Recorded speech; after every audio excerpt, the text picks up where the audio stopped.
Okay, we are done.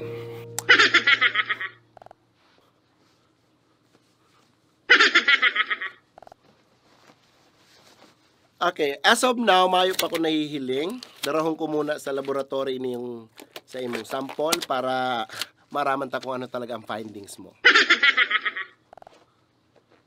Okay, pakidaro na lang tabig diya. Oy, Berto.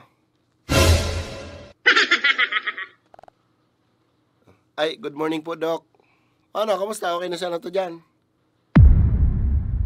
Ay, okay na po, Doc. Naripilan ko na po si mga tubig dyan. Maduma na po ako. Okay, salamat, Berto.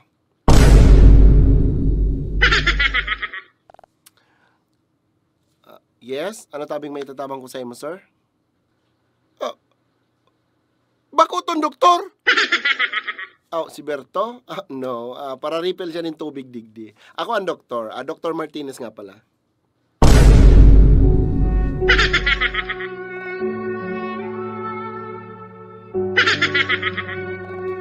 Marakal! Ako mapal! Ay!